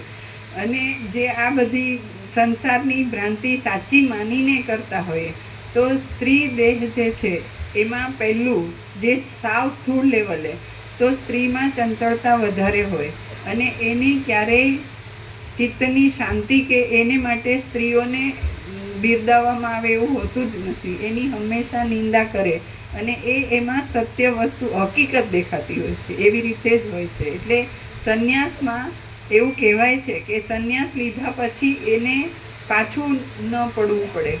સંન્યાસની એવી કહેવામાં આવે છે કે એ પછી એ ફરી પાછી સંસારમાં ન આવવું જોઈએ. તો સ્ત્રીઓમાં એ ચાન્સીસ ખરા, કેમ કે ચંચળતા ભ્રાંતિ હોય છે. આ સામાન્ય વાત. પછી બીજું કે શક્ય ખરું? હા, શક્ય ખરું. પાછા આવવાનું? હા, બની શકે. અને બીજી વસ્તુ કે જ્યારે લગ્ન જીવન કહેવામાં આવે છે તો સામાન્ય રીતે સંસારમાં એવું કહે છે કે ધર્મ વડે મેળવેલા અર્થથી કામનાઓ પોષીને મોક્ષ માર્ગે જવું. એટલે ધર્મ, અર્થ, કામ ને મોક્ષ. તો જ્યારે 4 ફેરા લેતા હોય છે ત્યારે 3 ફેરામાં પુરુષ આગળ હોય, સ્ત્રી પાછળ હોય, પણ 4થા ફેરામાં સ્ત્રીને આગળ કરે અને છેલ્લે પુરુષ પછી હોય. 7 ફેરા કે 4 ફેરા? 4 ફેરા. અમે તો આ સાંભળેલું છે, કહીએ છે 4 ફેરા. 4 મહારાષ્ટ્રમાં એમ 7 ફેરા હોય છે, પણ 4 ફેરામાં 4થા ફેરામાં સ્ત્રીને આગળ કરવામાં આવે છે. તો એની પાછળનું લોજિક એમ કહેવાય છે કે સ્ત્રીથી જ, એટલે એ 2 લગ્ન જીવનથી જોડાય તો સ્ત્રી જો પરમિશન આપે અથવા તો એ આગળ રહે તો પછી મોક્ષ નક્કી થઈ શકે. એટલા માટે થઈને આ ગણવામાં આવે છે. આ બીજું સ્ટેજ. અને ત્રીજું, પ્રભુના પ્રકાશમાં કોઈ દેહ જ નથી, એટલે સ્ત્રી દેહ કે પુરુષ દેહ. તો અને સંન્યાસ પણ ગ્રહણ ત્યાગ નથી, એટલે કોઈ એવા ભેદ જ નથી અને અખંડ પ્રકાશ છે. આ ફૂલ એન્ડ ફાઇનલ.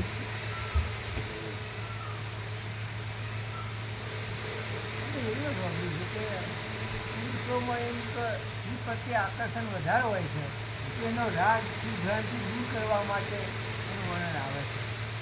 એ શું દૂર કરવા માટે? પુરુષનો સ્ત્રી માટેનો રાગ દૂર કરવા માટે, સ્ત્રીના આ નિંદા એટલે એ ભ્રાંતિ દૂર કરવા માટે એવું વર્ણન કરવામાં આવે છે. અને બીજું હવે અંદર લખ્યું કે સ્ત્રીએ પણ એવું સમજવું કે મારો દેહ આવો નિંદે છે, એનો મોહ ન રાખવો જોઈએ. કોઈ રૂપાયો છે એ શું કહે છે? સ્ત્રીઓએ પણ એવું મન એટલે રાખવું જોઈએ કે મારો દેહ એટલે હું રૂપાળી છું એવું ન રાખવું જોઈએ કે દેહ નિંદ્ય છે એમ રાખવું જોઈએ. પણ આ તો ઠીક, સ્વામિનારાયણ ધર્મમાં સ્ત્રીને ભગવાન સુધી પહોંચવા અમુક એના સ્ટેજીસ હોય છે, અમુક એને બેરિયર હોય કે અહીંથી આગળ નહીં એમ. તો પ્રભુના પ્રકાશથી એવું અમે જાણ્યું કે જે માણસ આવું રોકે છે અથવા તો સ્ત્રીના દેહની નિંદા કરે છે, તો એની અંદર સ્ત્રી દેહની ભ્રાંતિ છે, ત્યારે જ એને સારું ખોટું કંઈ પણ દેખાય છે. તો એ ભ્રાંતિ એના મનમાં છે, બહાર નથી.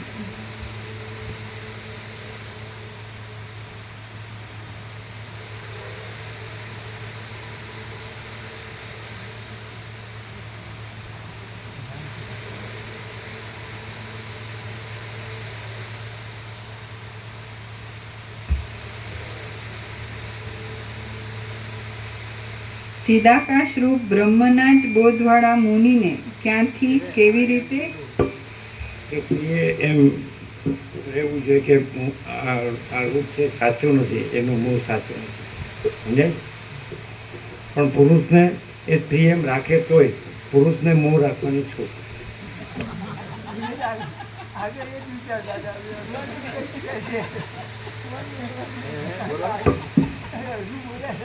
શું કહે છે?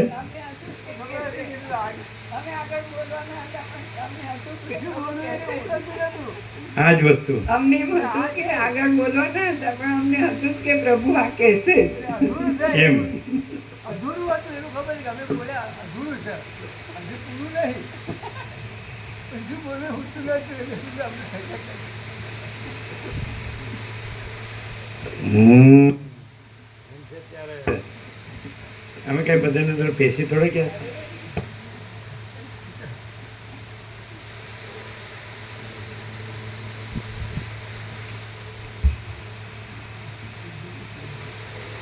ચિદાકાશ રૂપ બ્રહ્મના જ બોધવાળા મુનિને ક્યાંથી કેવી રીતે અને ક્યારે પુત્રો મિત્રો કે સ્ત્રીઓ હોય, આ દ્રશ્ય મૂળે ઉત્પન્ન જ થયું નથી અને જે પ્રતીત થાય છે તે બ્રહ્મ જ છે.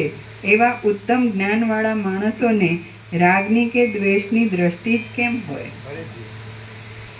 આ દ્રશ્ય મૂળે ઉત્પન્ન જ થયું નથી અને જે પ્રતીત થાય છે તે બ્રહ્મ જ છે. એવા ઉત્તમ જ્ઞાનવાળા માણસોને રાગની કે દ્વેષની દ્રષ્ટિ જ કેમ હોય? લીલાએ જ્યેષ્ઠ શર્માના માથા ઉપર જે હાથ મૂક્યો હતો તે તો આરંભ અને તે આરંભના બોધરૂપી શક્તિવાળા ચૈતન્યનું જ વિવર્તરૂપ ફળ હતું. હે રામ, અખંડ બોધરૂપી બ્રહ્મ આકાશ કરતાં પણ અત્યંત સૂક્ષ્મ છે અને અત્યંત શુદ્ધ છે. હે રામ, અખંડ બોધરૂપી બ્રહ્મ આકાશ કરતાં પણ અત્યંત સૂક્ષ્મ છે અને અત્યંત શુદ્ધ છે. જેવી રીતની કલ્પના ઉઠે છે તેવી રીતથી તે તુરત ભાસે છે. માટે સર્વ બ્રહ્માંડમાં જે કોઈ પદાર્થો છે તે સઘળા બ્રહ્મથી ભિન્ન જ નથી. આપણે સ્વપ્નના અને સંકલ્પના નગરોમાં એવી રીતનો અનુભવ પણ કર્યો છે. શ્રી યોગ વાસિષ્ઠ મહારામાયણમાં ઉત્પત્તિ પ્રકરણનો લીલાના આખ્યાન સંબંધી સિદ્ધ દર્શન હેતુ કથન નામનો સર્ગ 26મો સમાપ્ત. સર્ગ 27મો. લીલાને જ્ઞાનથી પોતાના પૂર્વજન્મોનું સ્મરણ થયું. આ 27મા સર્ગમાં વિસ્મય પામેલી અને ફરીવાર પતિનું દર્શન કરવા ઈચ્છતી લીલાને સરસ્વતીએ પ્રબોધ દેતા લીલા પોતાના ઘણા જન્મોની વાત કરશે. વસિષ્ઠ બોલ્યા, પછી એ બે સ્ત્રીઓ તે પહાડી ગામની અંદર તે જ ઘરના મંડપમાંના આકાશમાં જ્યેષ્ઠ શર્મા આદિની સમીપમાં રહેલી છતાં જ તુરત બીજા લોકોની દ્રષ્ટિથી અદૃશ્ય થઈ ગઈ. તે ઘરના માણસો હવે આપણા ઉપર વનની બે દેવીઓએ અનુગ્રહ કર્યો એમ સમજી દુઃખ રહિત થયા અને તે પોતપોતાના કાર્યોમાં લાગી ગયા. પછી સંકલ્પ રહિત શરીરવાળી સરસ્વતીએ મંડપના પછી સંકલ્પ રહિત શરીરવાળી સરસ્વતીએ મંડપના આકાશમાં જ અંતર્ધાન થઈને રહેલી તે સંકલ્પમય શરીરવાળી અને વિસ્મયને લીધે કશું નહીં બોલતી લીલાને કહ્યું, લોકમાં જેમના સ્વપ્ન કે સંકલ્પ પરસ્પરને મળતા આવે છે તેમની તે સમયે પરસ્પર થયેલી વાતચીત ઉષાના અને અનિરુદ્ધના પરસ્પર થયેલા સ્વપ્નની વાતચીતની પેઠે ઉપયોગમાં આવે એવી થાય છે. તે જ પ્રમાણે લીલાની અને સરસ્વતીની એ વાતચીત પરસ્પરને કામ લાગે એવી થઈ. જેમ સ્વપ્નમાં અને સંકલ્પમાં પૃથ્વી આદિ ભૂતો, નાડીઓ અને પ્રાણ આદિ ન હોવા છતાં પણ પરસ્પર વાતચીત થાય છે, તેમ લીલાને અને સરસ્વતીને પણ પૃથ્વી આદિ ભૂતો, નાડીઓ અને પ્રાણ આદિ ન હોવા છતાં પણ પરસ્પર નીચે પ્રમાણે વાતચીત થઈ.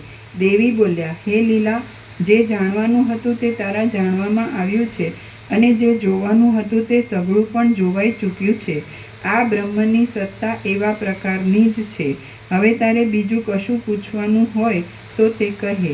લીલા બોલી, મારા મરી ગયેલા પતિ પદ્મરાજાનો જીવ જે સ્થળમાં રાજ્ય કરે છે તે સ્થળમાં તે લોકોએ મને કેમ દીઠી નહીં અને અહીં મારા પુત્રે મને કેમ દીઠી?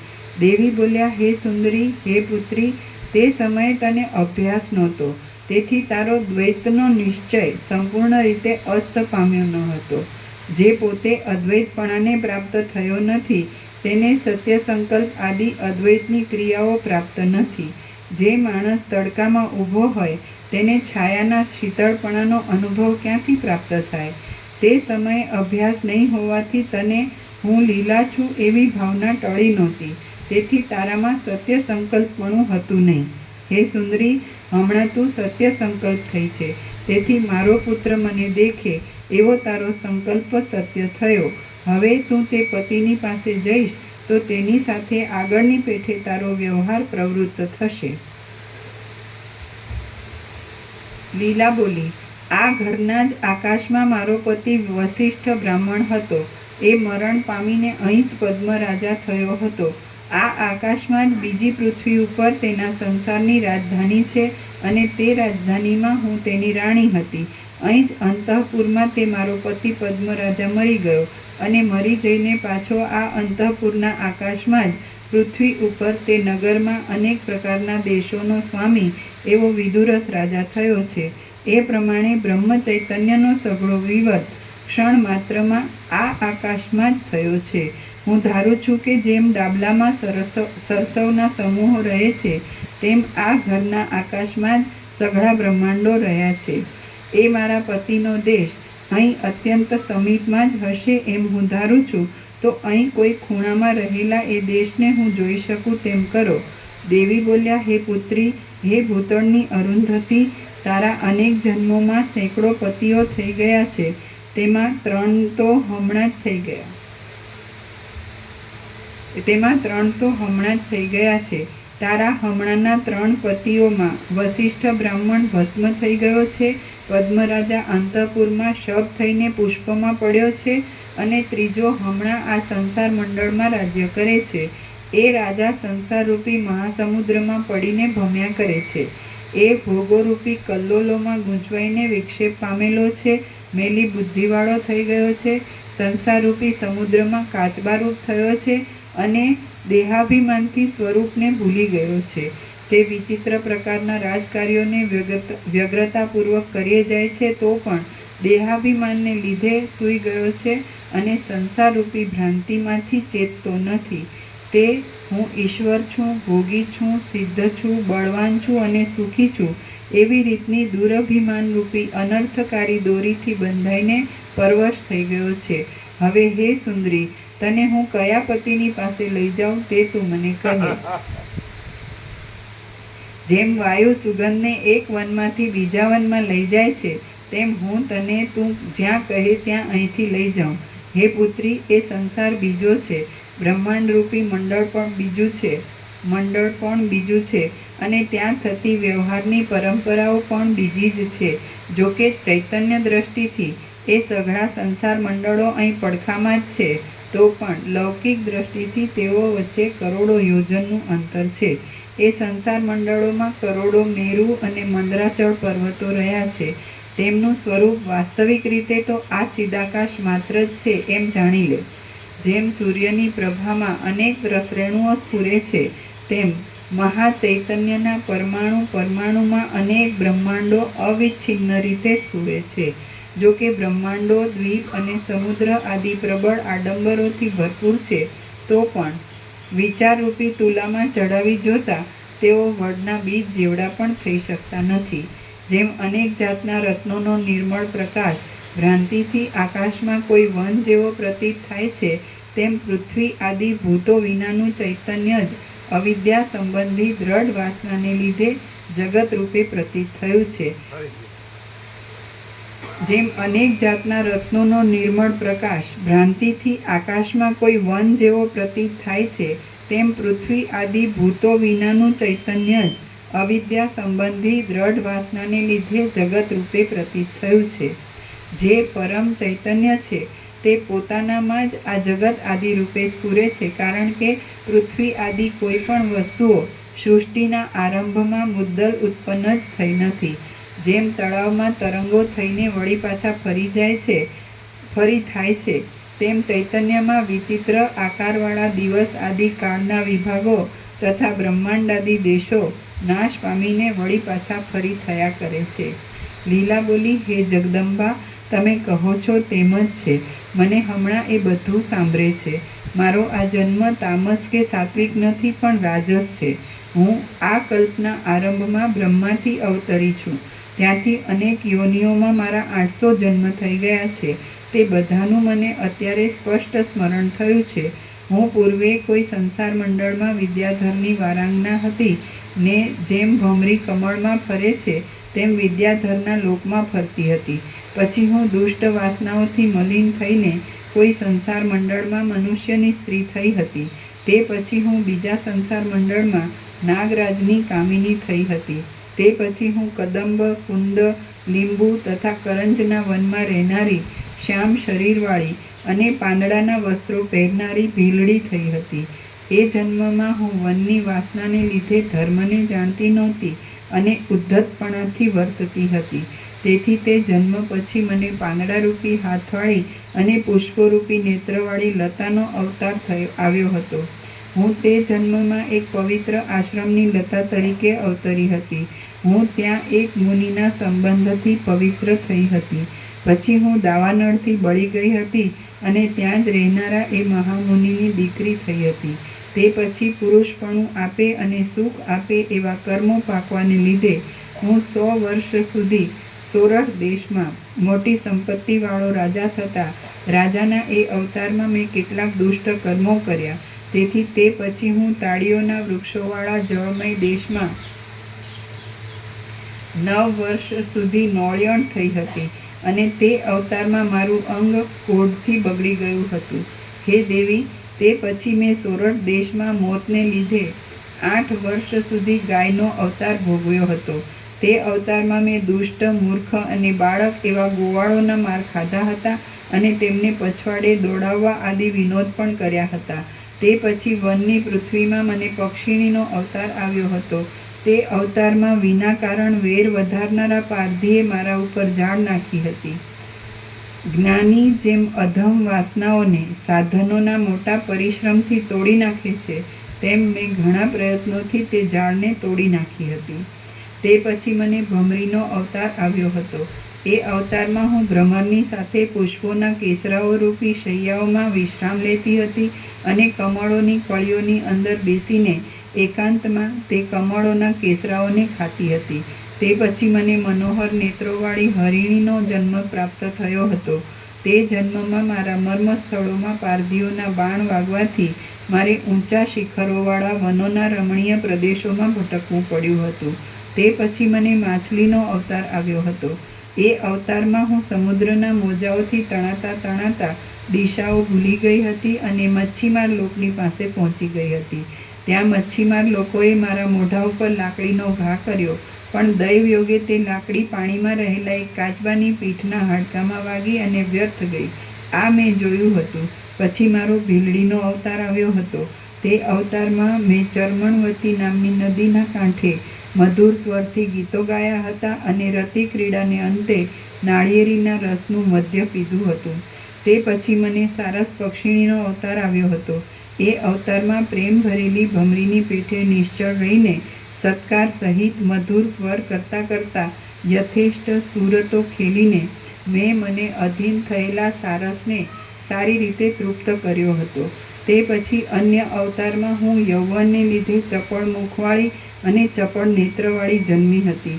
તે અવતારમાં તાળીઓ તથા તમાલોની નિકુંજોમાં મેં મત ભરેલા કટાક્ષોથી ઉત્પન્ન થયેલા કામદેવના વિકારોપૂર્વક કાંતનું અવલોકન કર્યું હતું.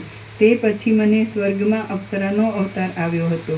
જેમ કમલિની પોતાના સુંદર અંગોથી ભમરાઓને ઝટ રાજી કરે છે, તેમ મેં એ અવતારમાં સુવર્ણના રસના સમૂહની પેઠે શોભતા મારા અંગ પંજરોથી દેવતાઓને ઝટ રાજી કર્યા હતા. એ અવતારમાં જ મેં મણિઓ, સુવર્ણો, માણિક્યો અને મોતીઓના સમૂહથી શોભતી પૃથ્વીવાળા એ અવતારમાં જ મેં મણિઓ, સુવર્ણો, માણિક્યો અને મોતીઓના સમૂહથી શોભતી પૃથ્વીવાળા મેરુ પર્વત ઉપર કલ્પવૃક્ષોના વનની અંદર યુવાનની સાથે રમણ કર્યું હતું. તે પછી મને કાચબીનો અવતાર આવ્યો હતો. એ અવતારમાં હું તરંગોથી વ્યાપેલા પ્રદેશોવાળી તથા ગુચ્છો અને લતાઓથી શોભતી સમુદ્ર તીર ઉપરની એક વન ગુફામાં લાંબા કાળ સુધી રહી હતી. તે પછી મને રાજહંસીનો અવતાર આવ્યો હતો. એ અવતારમાં મેં ઊંચા ઉછળતા તરંગોવાળા તળાવમાં મારા પીંછડારૂપ ચંચળ વસ્ત્રો ઉપર કમળોની ભ્રાંતિથી બેઠેલા પ્રેમભર્યા ભ્રમરોને ઝુલાવ્યા હતા અને એમ રાજહંસીપણું ભોગવ્યું હતું. એક વખત શીમળાના ઝાડનું એક પાંદડું પવનથી હાલતું હતું. તે ઉપર ઘણા પતંગિયા બેસીને ઝૂલતા હતા. તેમાંથી એક પતંગિયું છૂટું પડી ગયું અને ઘણી ભીડને લીધે તે પાંદડા ઉપર પાછું બેસી શક્યું નહીં. આ મેં તે રાજહંસીના અવતારમાં મરવાના સમયે જોયું હતું. આથી મને રાજહંસીના અવતાર પછી પતંગિયાનો અવતાર આવ્યો હતો અને તે અવતારમાં હું ઘણા જ કંગાલપણાથી વર્તી હતી. તે પછી મને નદીને કાંઠે નેતરના ઝાડનો અવતાર આવ્યો હતો. એ અવતારમાં ઊંચા ઉછળતા તરંગોવાળી પહાડી નદીના તરંગોના અગ્રભાગોના સ્પર્શથી મારે વારંવાર આમ તેમ હાલવું પડ્યું હતું. તે પછી મને ગંધમાદન પર્વતના કલ્પવૃક્ષોના સ્થાનમાં વિદ્યાધરીનો અવતાર આવ્યો હતો. એ અવતારમાં મેં વિદ્યાધરોના કેટલાક કામાતુર કુમારોને મારા પગમાં નમાવ્યા હતા. તેમજ ત્યાં જેમ ચંદ્રની કાંતિ ચંદ્રના પ્રતિબિંબોમાં આમ તેમ ગોથા ખાધા કરે છે, તેમ મેં પણ તેમના વિયોગથી આતુર રહીને વિરહની શાંતિને અર્થે કપૂર વેરેલી સેજોમાં ઘણા કાળ સુધી ગોથા ખાધા કર્યા હતા. સંસારરૂપી લાંબી નદીની ચંચળ લહેરોથી ઊંચી નીચી એવી અનેક સ્થિતિઓને હું પામી હતી અને તેથી મારું ચિત્ત વ્યાકુળ થયું હતું. આમ જેમ વાયુવેગી જાતની હરિણી પોતાનો અટક્યા વિના વાયુના પ્રવાહને અનુસરવાનો સ્વભાવ હોવાથી ચારે બાજુ ભમ્યા કરે છે, તેમ હું પણ અનેક પ્રકારના હજારો દુઃખોથી ભરેલી યોનિઓમાં ભમી ભટકી છું. શ્રી યોગ વાસિષ્ઠ મહારામાયણમાં ઉત્પત્તિ પ્રકરણનો લીલાના આખ્યાન સંબંધી જન્માંતર વર્ણન નામનો સર્ગ 27મો સમાપ્ત. ઓમ ઓમ ઓમ. પ્રસાદ આપો. 8:15.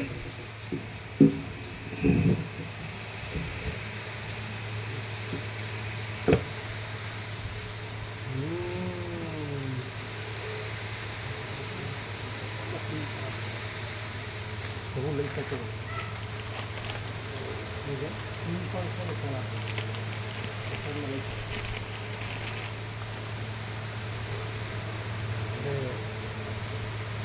તમે શું કરો છો? ક્રશ કરો છો? એક ડબ્બો ભરજો.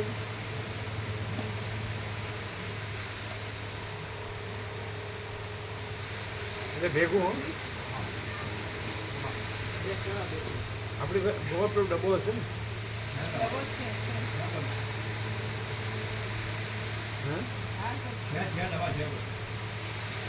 ચોખ્ખો ડબ્બો છે, લઈ આવો.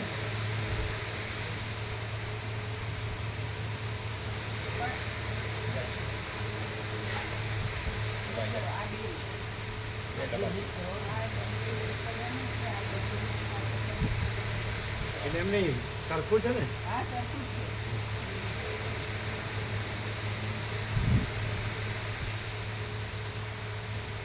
એ ડબ્બો ક્યાં છે કે અહીંયા છે ચોખ્ખો હવે બધી કરી દો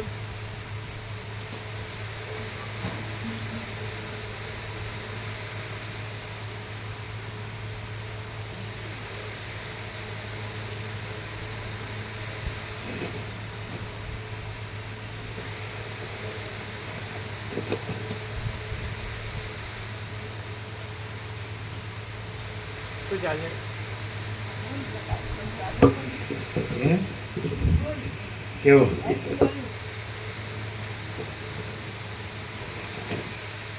ફૂલ પ્રકાશ એબ્સોલ્યુટ પરમ ચિદાકાશ પરમ જ્યોતિ અખંડ જ્યોતિ કોઈ પણ ભાસની કોઈ પણ ભ્રાંતિ જોડ્યા વિનાનું આખું સ્વયં પોતે પ્રકાશે છે અને ગમે તે લેવલ નાનો પડશે નાનો બે બે ભરીએ બે રાખીએ. તો ભરી દો ચોખ્ખા છે ને હા એને ફરી ગભી લઈશું કોરા કરીને પછી કરીશું. જોવા દો નવા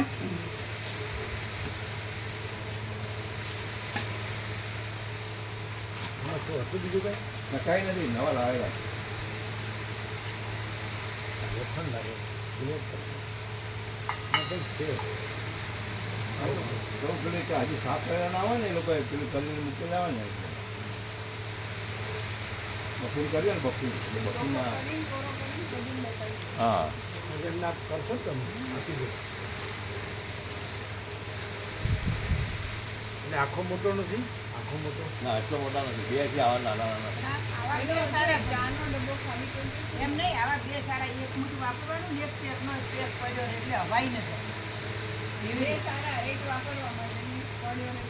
એટલે હવાઈ નથી બરાબર પણ કોરો કરજો એકદમ હા બે એટલે ગેસ ઉપર તો પડી ગયો એટલે અધરું અમે પૂરું કર્યું કે કોઈ પણ ભ્રાંતિ વાળો હોય ગમે તે લેવલની ભ્રાંતિ હોય છે નહીં પણ છતાંય કોઈને ભ્રાંતિ સાચી જ લાગતી હોય અને સ્થૂળ સૂક્ષ્મ કારણ ગમે તે લેવલ પર ભ્રાંતિ જોડેલો ગમે તે દર્શન કરે સામાન્ય માણસ તરીકે જુએ તો પણ અખંડ છે આ પ્રકાશ છે અખંડ છે અનંત છે ને અભેદ છે અને સ્વરૂપ પોતે પરમ શાંતિ છે અને સ્વરૂપ ક્યારેય છોડ્યું નથી એ માણસ તરીકે જુએ કે પરમ ચિદાકાશ પરમ જ્યોતિ અખંડ જ્યોતિ તરીકે દર્શન કરે જો હૈ સો હૈ અને જે છે જેવું છે જ્યારે ગમે ત્યારે જોવે ગમે તે રીતે જોવે તો પણ અમે પોતે જ પરમ ચિદાકાશ પરમ જ્યોતિ અખંડ જ્યોતિ છીએ यही सब कुछ है इसके सिवा कुछ नहीं ફૂલ એન્ડ ફાઇનલ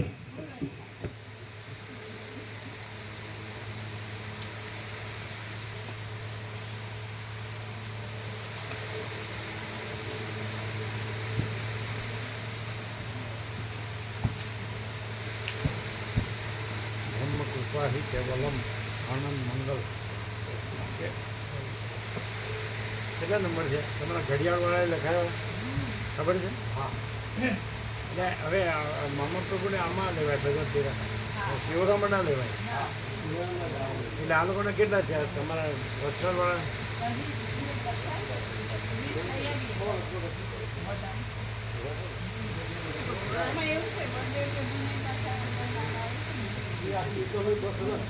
ના એ બધા સાથે જ રાખવાના લઘુવાળા અલગ છે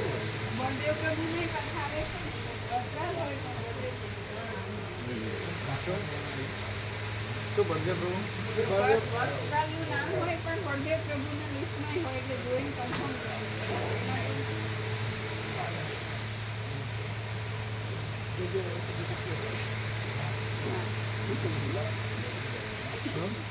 લગેલો તો મારો વિચાર છે આવવાનો હા લખી દે અચ્છા એમાં ગાંધીનગર ક્લિયર છે ના ના બળદેવ પ્રભુ શું કહો છો ભાવિકો છે એ વાંચીને કહીએ કેમ કે નામ લખ્યું હોય વસ્ત્રાલ પણ હોય બળદેવ પ્રભુના વસ્ત્રાલના કેટલા છે વાંચીને કહીએ ટોટલ ગમે ઉભા છે પણ એનું મોટું થાય છે આપણે કહીએ જ તો એ નહીં પેલું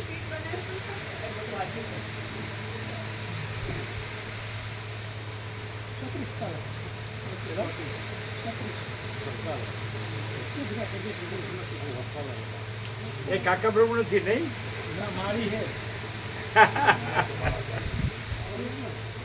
વસ્ત્રાલવાળા બધાને ભેગા રાખો એટલે શેમાં રાખો ને હે આનંદ વસ્ત્રાલવાળા શેમાં રાખવાના બળદેવ ગોવાળામાં એને અલગ રાખો તો ચાલે પણ એને જૂને રાખવાની એક જેની જ્યાં બી રાખો. એ તો બધાને એટલે જ છે જે લાગતા ઓળખતા હોય સાથે જ રહેશે મામા પ્રભુ ટોળકીને મામા પ્રભુ સંભાળે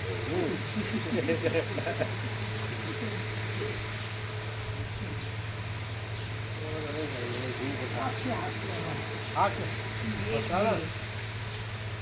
હા હા ચાલ બરાબર. તમને તમને આઈડિયા નથી કેમ રહ્યું 8 જણ એમ રહું. આ પેલી હું લેતો જાઉં છું.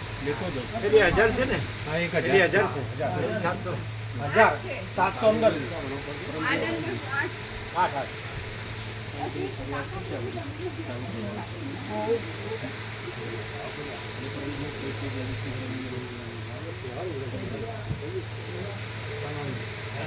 એક ઘરમાં એક હા એ તો ત્યાં બધા બેસશે ને એમ બધી જ આપી દીધી. બધું હે ને.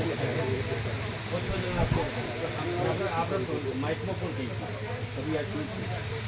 જ્યારે બધા હોય ને ત્યારે આપી દઈએ એમ નહીં વધુ બધું હોય ને હા એવું કરી એનું પછી જમણવાર વયા જાય પછી નહીં વધુ બધું હાજર હોય હા એવું કરી વયા જાય પછી નહીં હાજર હોય આ બધું છે હા કેટલા છે 8 છે. વસ્ત્રાલના 8 છે કોણ કોણ 8 છે મામા પ્રભુ ઘડિયાળવાળા 2 બે પેલા પ્રેમીલા માર્ગ એ 2 મામા પ્રભુને બે હા 6 પેલા બે છે પ્રેમના મંડળ હા, એ બે. 4 અને બે 6 6 અને બીજા બે કાકી છે જે વસંત પ્રભુ તો તમે કાકી કાંકી પાણી નાસ્તા પ્રભુ એ આજને અમે સાથે રાખી ઓકે અમારા અમારામાં લખી દીધું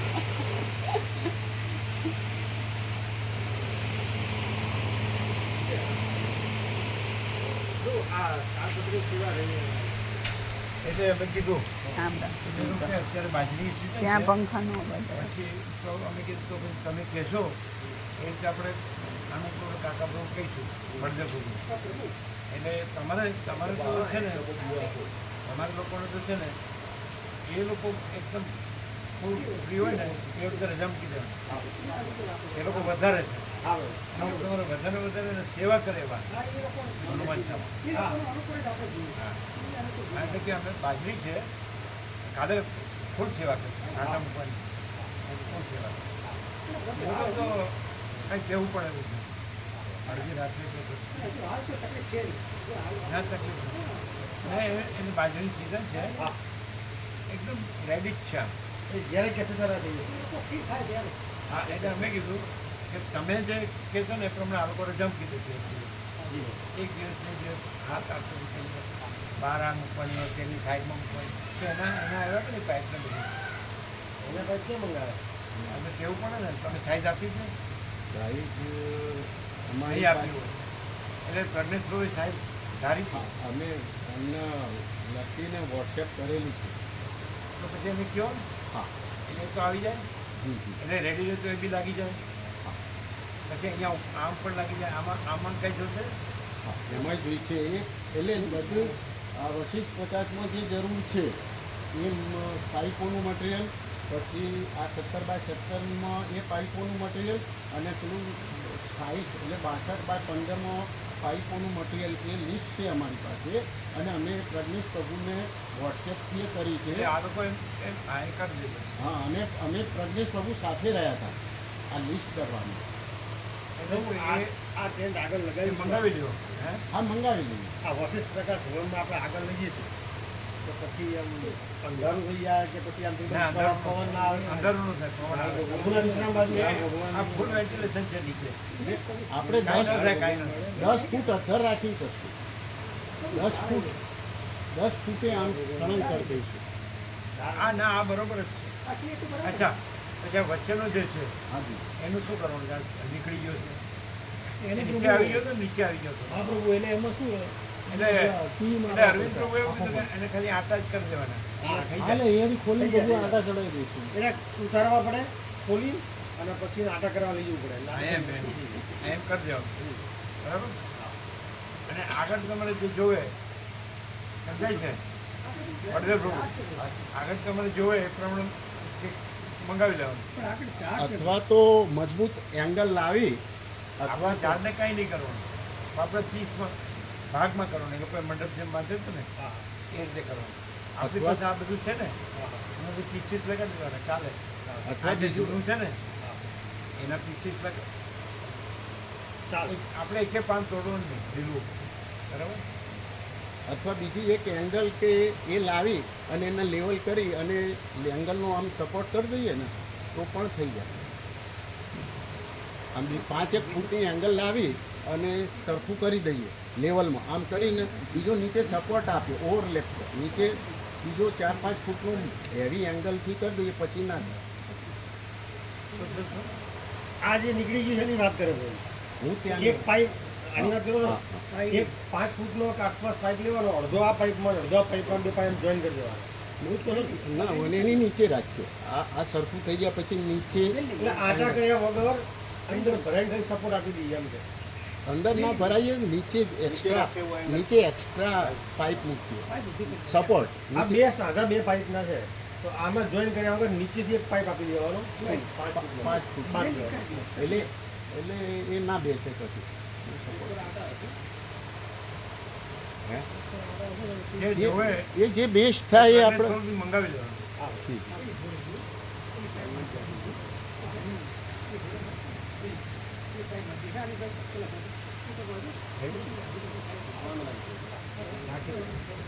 ઓમ ઓમ ઓમ. એટલે એ લોકો રેડી હોય ને એ રીતે આપણે રહેવાનું. એટલે પ્રજ્ઞેશ પ્રભુના આજે ફોન ઉપર કહી અને મટીરિયલ આ વહેલામાં વહેલું 70x70 અને આ ત્યાં સુધી એટલું વહેલામાં વહેલું જી જી આજે જ એની સાઈડનું પછી અહીંયા 70x70 પછી આ આગળનું હા અને આ વચમાં જે કરવાનું હોય એ વહેલી તકે મોકલી દો. જી કારણ કે હવે શિવરાના પાણી પર બાજુમાંથી મુક્ત થશે જી જી એટલે આવી જશે. એ પહેલાં આપણું મટીરિયલ આવી જાય પહેલાં આપણું મટીરિયલ આવી જાય વિધિન એ વીક અઠવાડિયાની અંદર એવું આપણે પ્રજ્ઞેશ પ્રભુ જોડે અઠવાડિયું ન કહેવાય, આ તો વહેલા તૈયાર થઈ જાય તો બાજરી વહેલી લેવાઈ જાય તો જેમ જેમ વહેલા જલ્દી- વહેલું. વહેલા વહેલી તકે કારણ કે એ લોકો બાજરી લઈ લે જી એટલે એ લોકો આવશે જી જી એમ કહેવાનું. વહેલા વહેલું વહેલા વહેલી તકે એમ તમારા બેબીને કેમ રહ્યું? અરે આનંદ બહુ એ જે વ્યક્તિવાળામાં હતા ને એ એમ કે આ કૃષ્ણ વ્યક્તિ છે રામ વ્યક્તિ છે અને એની લઘુતા ગ્રંથિ એ નીકળી એમ સ્વામીજી હવે નાનો તરંગ છે ને મોટો તરંગ છે પણ આપણે જ અનંત મહાસાગર છીએ. આપણે આ તરંગ નથી ને એ મોટો તરંગ એ નથી, કોઈ તરંગ નથી. ખ્યાલ આવ્યો? એટલે શું કે એ લઘુતા ગ્રંથિમાં હતા એમ વ્યક્તિની એટલે એવું ખોટું બંધનની જરૂર નથી. હા આપણે આત્મનિર્ભર રહેવું છે, સેલ્ફ ડિપેન્ડન્ટ. પછી એક માણસ છે એ આમાં એપિયરન્સને આત્મનિર્ભર હોય પછી પોતે જ છે પરમ પિતાકાર પરમ જગ્યા થઈ ગયું. પછી આય નથી આય નથી કશું નહીં અને પૂર્ણ છે. આજે આવ્યું ને ફૂલ એન્ડ ફાઇનલ.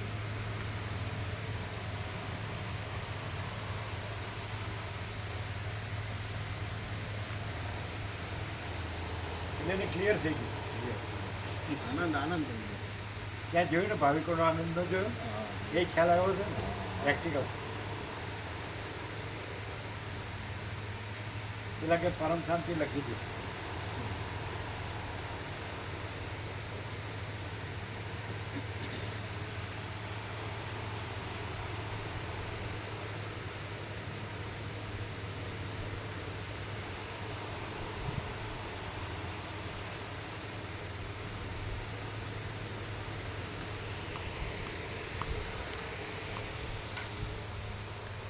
મોર આવ્યો તો જોયા બે જેલ હતી પ્રભુ સવારે હતી જેલ હતી બે એટલે ચણતા હતા ઓ ચાલતો અને પારે હોય હતો પારે હોય હારે ના ગણાય મોર આવવા જેવું ગોલ જેલ બે સવારે અમે નોખીને આવ્યા પછી આવી તમે નાખી દે હોવા જગ્યા હતી દરરોજ નોખીએ થોડી થોડી નોખીએ જગ્યા હોય દરરોજ નોખીએ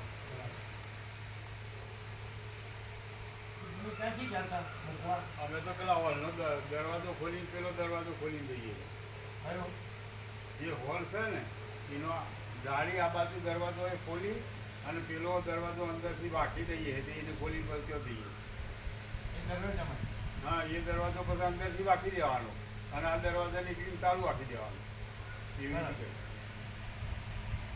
તારી તમારી પાસે છે ચાવી અમારે જોયો બરાબર